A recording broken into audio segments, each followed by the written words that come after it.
Prezados irmãos e irmãs da Sociedade Espírita Irmã Rosália, é mais uma oportunidade que nos é dada de conversar com vocês sobre um tema evangélico.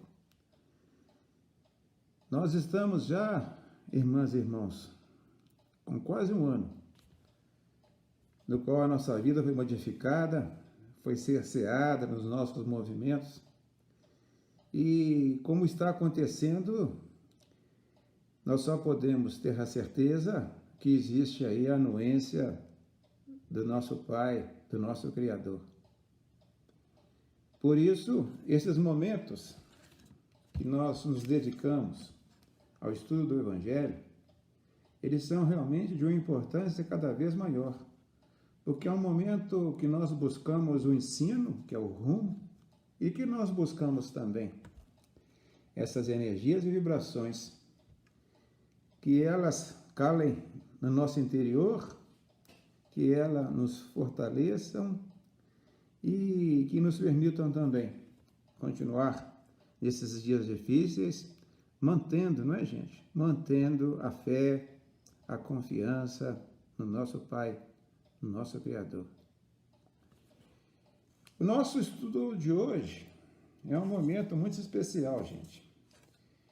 É importante a gente ressaltar que é um ensino forte que foi dado por Jesus aos seus 12 apóstolos, num momento muito difícil para todos eles. Nós estávamos na semana da crucificação. E o Mestre, numa manhã, conforme nós vamos ver, o Mestre deu a eles e a nós um ensino importantíssimo que permite que nós continuemos firmes na nossa trajetória, haja o que houver. E para isso nós vamos aí, seguindo a orientação da casa, que há muitos anos, né, gente? Há muitos anos que o CEIR se dedica ao estudo do Evangelho segundo o Espiritismo. Essa obra de Kardec do Pentateuco, 5 livros de Kardec, é a obra mais difundida, mais publicada no Brasil. E realmente isso é importante a gente sempre ressaltar, porque a obra permite essa interação muito grande de nós todos com aquelas partes, melhor dizendo, fundamentais do ensino de Jesus. Vamos lá para o capítulo 19 do Evangelho. E o capítulo 19, o tema principal dele é a fé, né? A confiança. O título é A Fé Transporta Montanhas. E eu queria ir com vocês aqui para o Evangelho de Marcos. Esse estudo, esse ensino de Jesus, ele, na verdade, ele existe em Mateus e em Marcos. Agora, o Evangelho de Marcos consegue trazer esse ensino com mais propriedade, com mais detalhes, sabe? O Evangelho de Marcos, gente, não custa a gente lembrar. O Evangelho de Marcos foi feito com a presença muito grande de Pedro. Marcos, bem mais jovem que Pedro, estavam os dois em Roma, pregando o Evangelho, alguns anos já depois da crucificação. E em lá estando, eles sentiram a importância, a falta de escritos que pudessem ajudar aquelas pessoas, naquela grande cidade, a maior cidade da época, pudessem conhecer realmente a existência de Jesus. E montaram, organizaram o Evangelho, hoje nós chamamos o Evangelho de Marcos. São 652 versículos, gente, divididos em 16 capítulos. Nosso estudo hoje é do capítulo 11. O capítulo 11 do Evangelho de Marcos, nós já encontramos Jesus na última semana dele, conosco fisicamente. E nesse capítulo, Marcos nos conta uma passagem vivenciada por Pedro.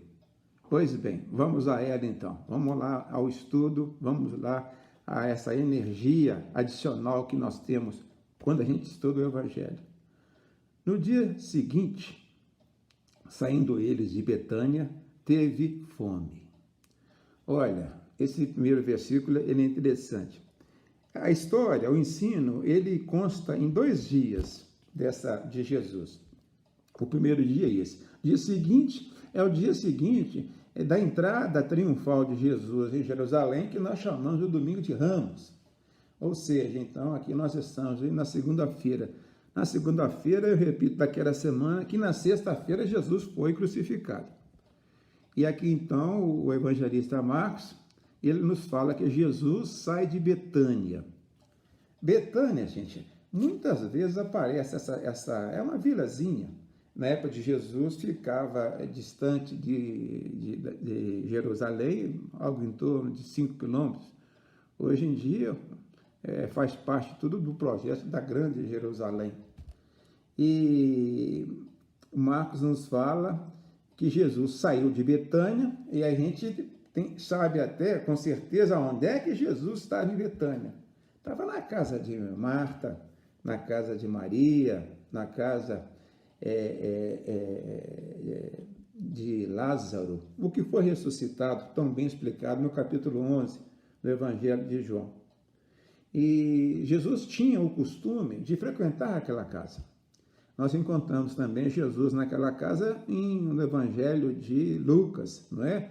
Aquela conversa de Jesus com Marta e Maria sobre o que era mais importante.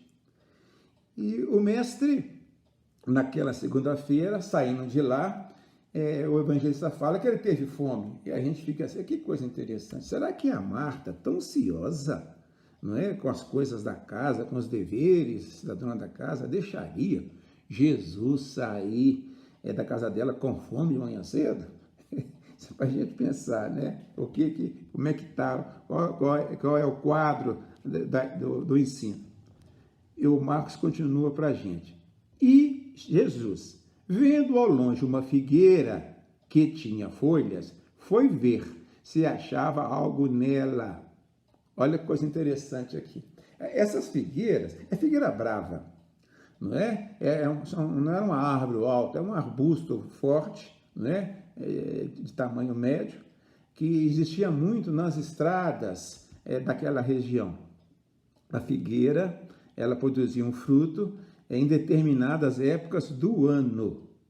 E as pessoas sabiam exatamente quando é que a figueira dava fruto. Eu estou citando isso porque aqui na frente vai precisar desse entendimento aí para nós fazermos aí a cena do ensino de Jesus. Ou seja, Jesus então, ele diz que estava com fome, viu uma figueira, procura, se aproxima da fogueira, né? E nada achou, senão folhas, pois não era o tempo de figos. E a gente percebe também aqui que quando Jesus se aproximou dessa figueira, os próprios apóstolos dele falaram com ele, mestre, não é tempo ainda da figueira ter fruto. A gente deduz isso por causa desse versículo 14 aqui. Olha, aqui está escrito, e respondendo disse-lhes, ou seja, não é? Ou seja, ele fala com os apóstolos, né, a respeito do fato. E nunca neste éon é uma marcação de tempo bem própria da tradução feita por Pastorino. Né? Eu estou lendo aqui para a gente uma tradução feita por Pastorino. Pastorino, Minutos da Sabedoria, Sabedoria do Evangelho. Eu respeito muito a tradução dele, gente. Sabem por quê?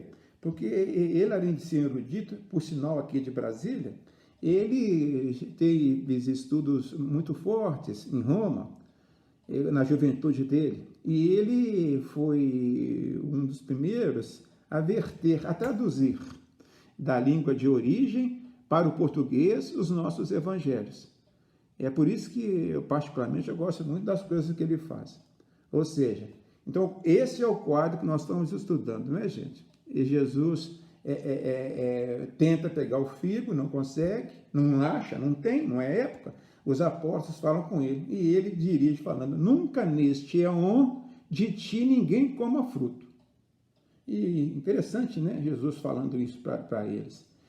Não podemos esquecer que ele estava falando para os seus apóstolos, que eram praticamente pessoas que tinham um conhecimento mais profundo dos ensinos de Jesus. E aqui o evangelista ainda fala: e ouviram-no seus discípulos. Ou seja, Jesus fala isso e os discípulos ouviram. O dia se passou, né? Jesus foi para Jerusalém, geralmente ele ia para o templo, pregava no templo, e ele, no dia seguinte, ele pernoita novamente em Betânia, né? E a história que Jesus está nos contando, o ensino, prossegue. Olha que Marcos fala: e passando de manhã, ou seja, do dia seguinte, né, gente? Quem viram? Os apóstolos. Viram que a figueira estava seca desde a raiz. Uma coisa bem interessante, né? As plantas, elas secam, mas não com essa rapidez aqui que está registrado aqui. Em menos de 24 horas, a figueira que Jesus falou que ninguém iria comer mais fruto dela, não é? Estava seca. Bastante simbólico isso aqui.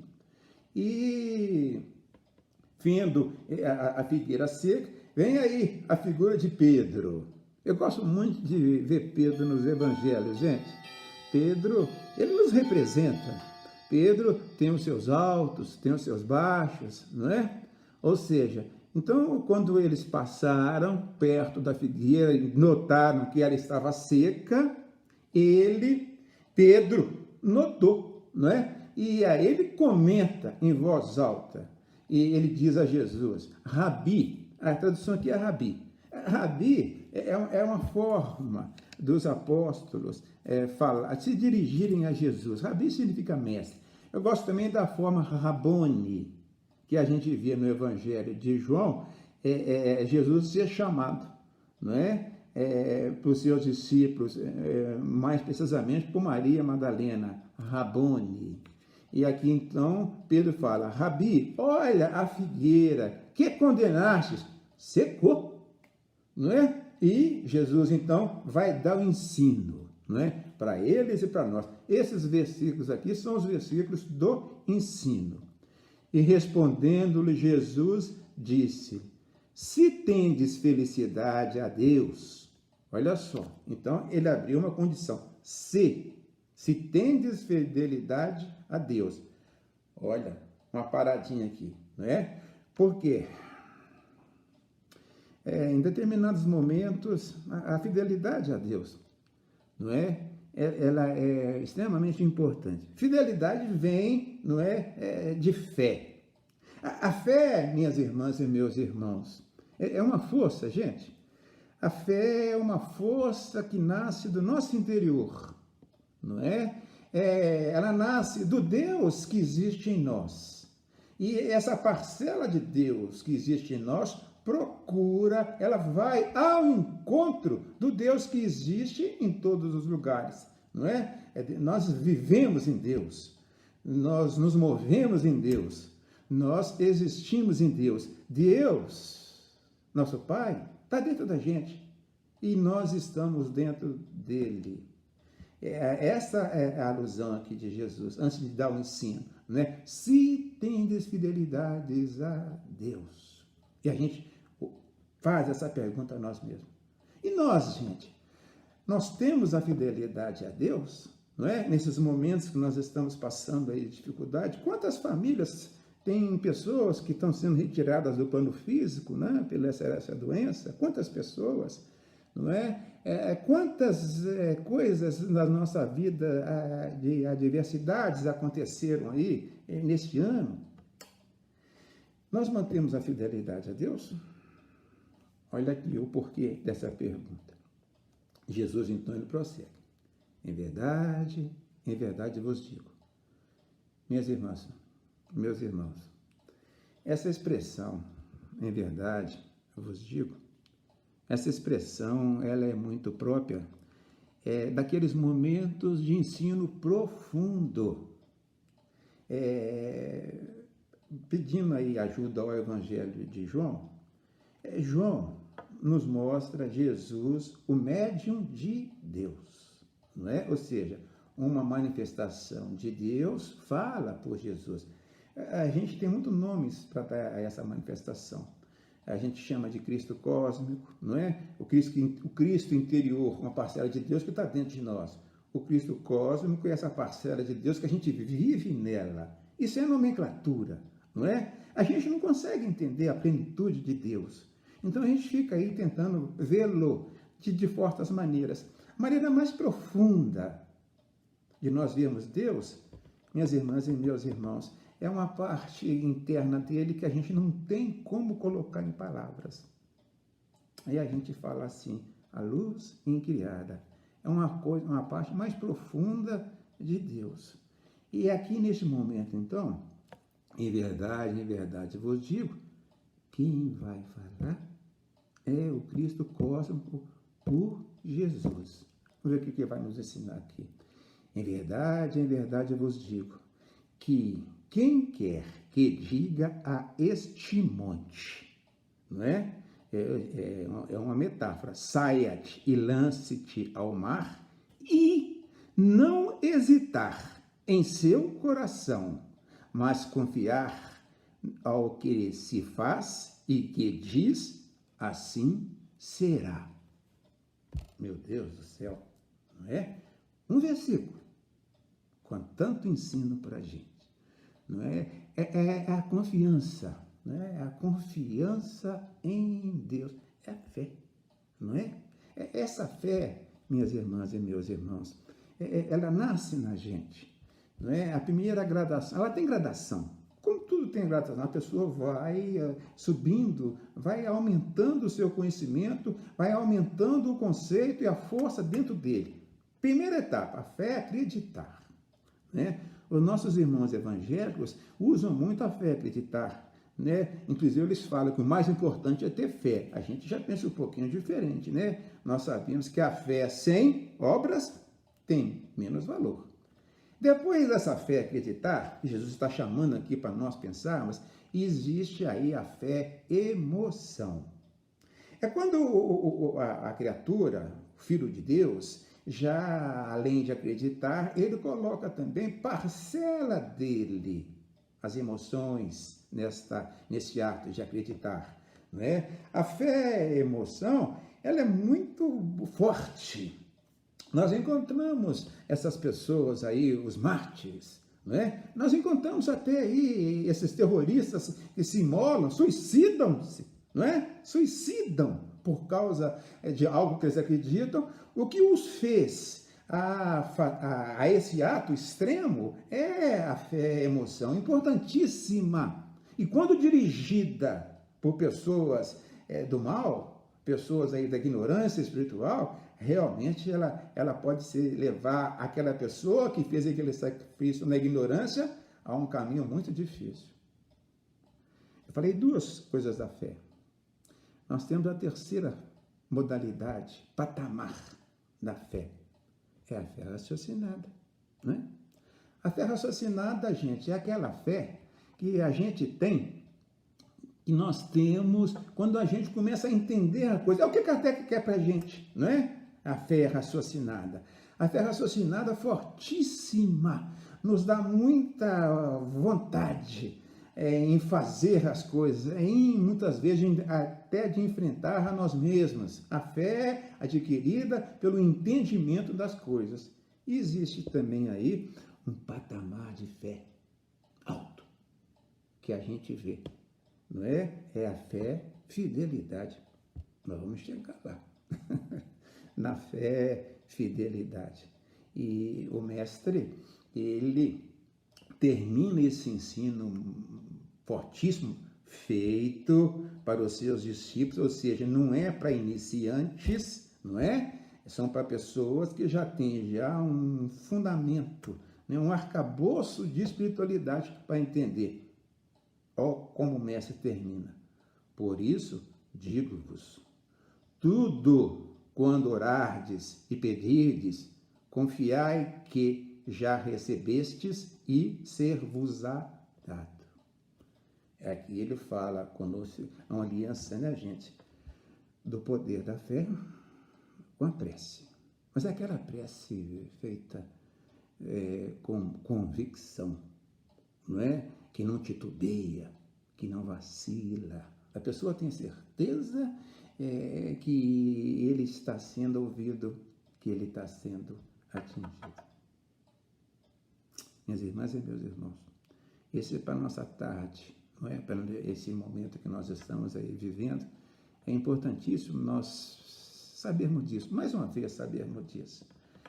A força da oração, a força da fé.